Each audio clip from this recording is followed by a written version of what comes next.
Kembali lagi di Motovani Indonesia teman-teman. Jadi di depan kita sudah ada Yamaha Frigo S version atau Yamaha Frigo Connected versi terbaru.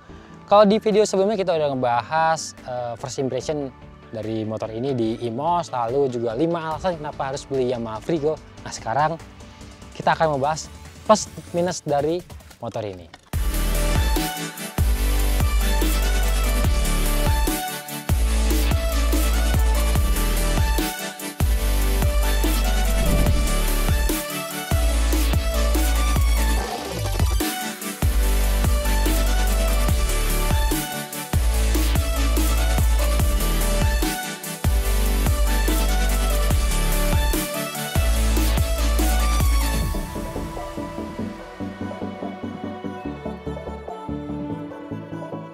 Sisi plus pertama dari motor ini adalah desainnya, karena ini berubah banget drastis lah dari generasi sebelumnya. Karena kalau di model sebelumnya itu kelihatannya tuh gemuk-gemuk cabi. Di desain terbaru ini Yamaha terlihat memberikan garis-garis desain yang lebih tegas dan juga memperkuat kesan sporty dari Yamaha Frigo terbaru. Walaupun memang kalau dari samping tuh kelihatan banget tuh kesan cabinya itu memang masih kelihatan dikit ya. Motor tuh kelihatan gempal, gemuk itu. Cuman memang lebih baik dibandingkan generasi sebelumnya. Dan kalau lihat komen-komen di video-video kita yang sebelumnya, responnya tuh positif semua teman-teman untuk desainnya ini. Artinya desain terbaru ini akan lebih diterima sama masyarakat luas. Ya walaupun memang ada yang bilang juga agak-agak sedikit mirip lah sama Honda Vario ya.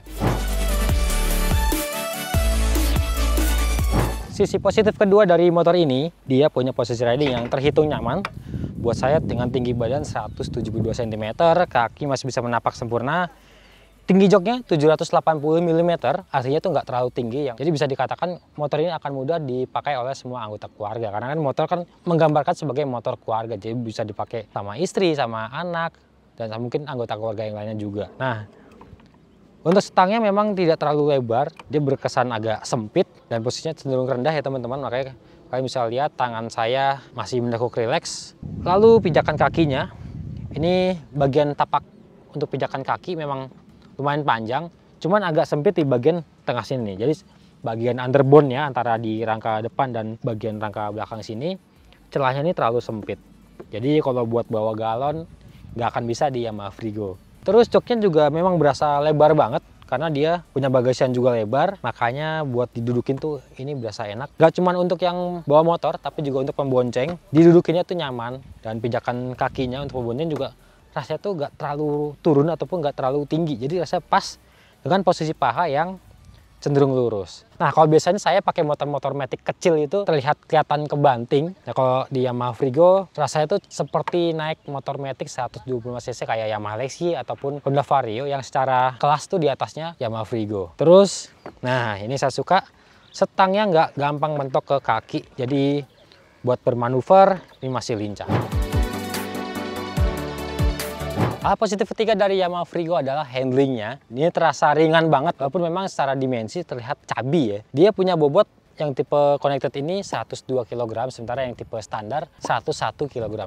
Secara feeling, ini memang motor masih lincah, buat slap-slip kemancetan juga masih enak. Terus buat dipakai berboncengan dan dipakai bermanuver juga secara bersamaan, nggak ada masalah selama saya pakai motor ini. Dan yang saya suka adalah remnya. Dia pakem banget. Mau yang di depan ataupun yang di belakang, bahkan beberapa kali yang belakang itu sampai mengunci. Padahal dia spek remnya tuh nggak yang istimewa banget sama kayak metik-metik Yamaha lainnya, yaitu kaliper 1 piston dengan cakram solid ukuran 220 mm dan di belakang pakai rem tromol. Ini asli remnya enak banget, dan juga handle-nya ketika ditarik itu rasanya tuh empuk teman-teman. Maupun di rem depan ataupun di rem belakang. Dan shape handle-nya ini juga nyaman di jari, jadi nggak bikin sakit.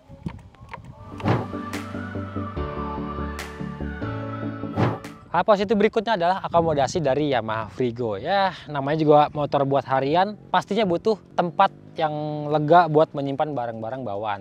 Misalnya helm, sekarang tuh kayaknya udah wajib banget ya, semua motor matic tuh harus bisa masuk helm di bagasinya. Nah, di Yamaha Frigo ini, itu bukan suatu masalah karena helm half face bisa masuk dengan mudah berkat kapasitas bagasi yang 25 liter. Ini pun full face juga harusnya masih masuk ya, karena sampai bagian sini juga masih bisa. Dan masih ada sisa di bagian belakang ini dan juga di bagian depan. Ya bisa lah buat naro-naro kayak lap kamois ataupun jas hujan, jaket yang tipis gitu diuntul-untul masuk ke sini juga bisa. Nah ini kalau ditutup joknya seperti ini, nggak ada kayak gejala nahan karena helm mentok ataupun helm ketekan. Jadi ini aman banget. Kapasitasnya dia 25 liter sama kayak Yamaha NMAX. Bayangin bagasi segede NMAX tapi dikemas buat motor matic entry level seperti ini. Kalau masih kurang, nah di ujung jok ini, di pangkal jok ini masih ada 2 hook yang sebenarnya fungsinya itu buat ngegantung helm ketika di parkiran lah. Mungkin bawa 2 helm, satu buat habis ngejemput siapa, satu bisa gantung di sini. Tapi kalau lagi nggak buat gantung helm bisa juga dimanfaatkan buat naro, buat nyantelin plastik belanjaan ataupun tas gitu ya. Langsung ditutup joknya. Nah, lain-lainnya ada gantungan barang di depan sini model hook. Ini sayangnya bukan model karabiner ya kayak di Fazio ataupun Grand Villano. Kalau model karabiner dia pasti akan lebih aman dan barang yang digantung nggak gampang lepas. Dan improve yang lain adalah nih sekarang dia punya konsol box tepat di bawah kunci kontak. Kalau di model sebelumnya ini nggak ada, sekarang sudah diadakan. Jadi bisa buat naruh botol minum ukuran tanggung 600 ml. Ataupun kalian juga bisa bawa botol minum sekaligus nyelipin handphone di sampingnya. Ini masuk karena memang ada slotnya di dalam konsol sambil handphonenya dicas pakai power outlet yang di atas ini. Aman.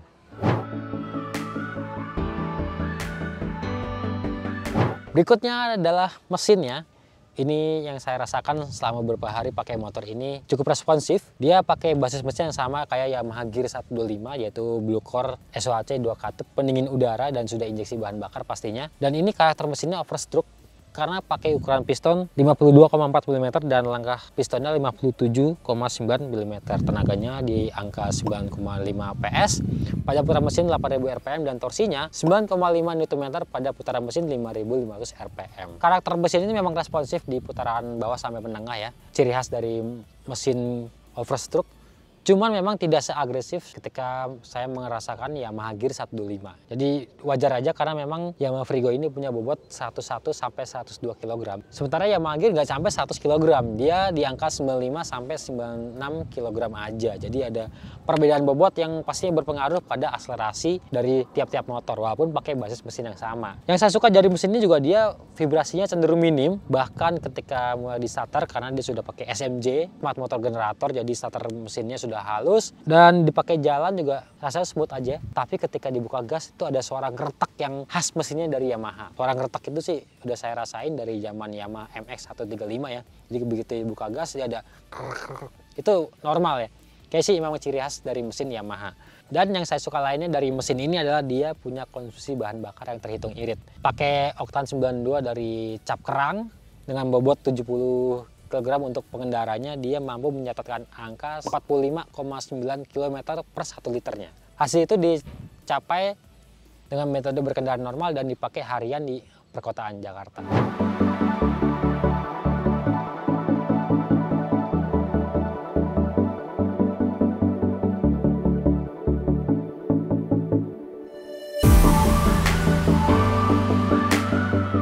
Nah, hal terakhir yang saya suka dari motor ini adalah fitur-fiturnya nih fungsional banget lah. Dan juga ikut kena update pada model terbaru ini.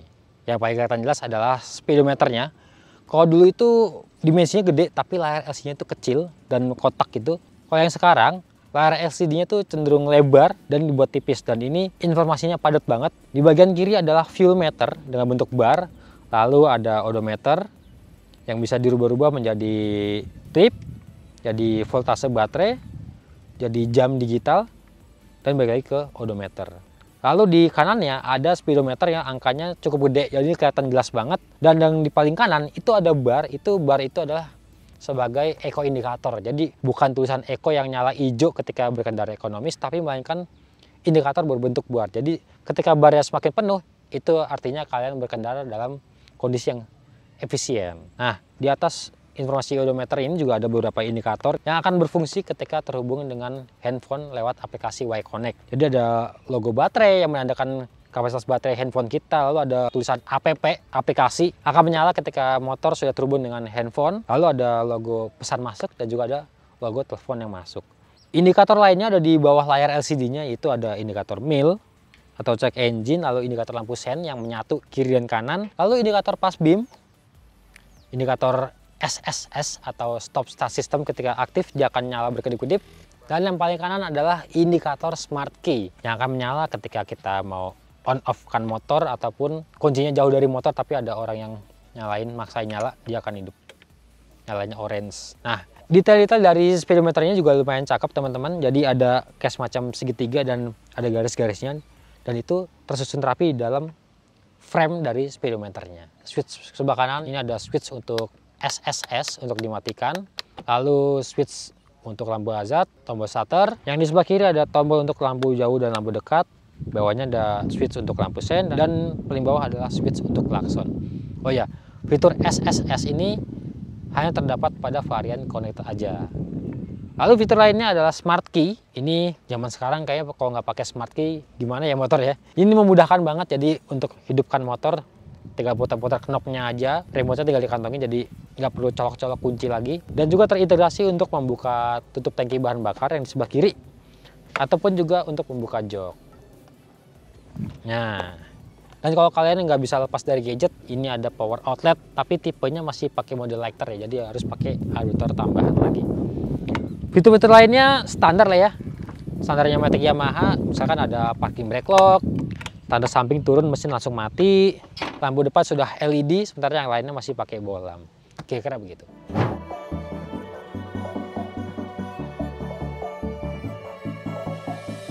Sekarang kita masuk ke bagian minus dari Yamaha Frigo Connected ini. Yang pertama adalah getaran di bagian setang dan guncangan di bagian roda depannya berasa banget.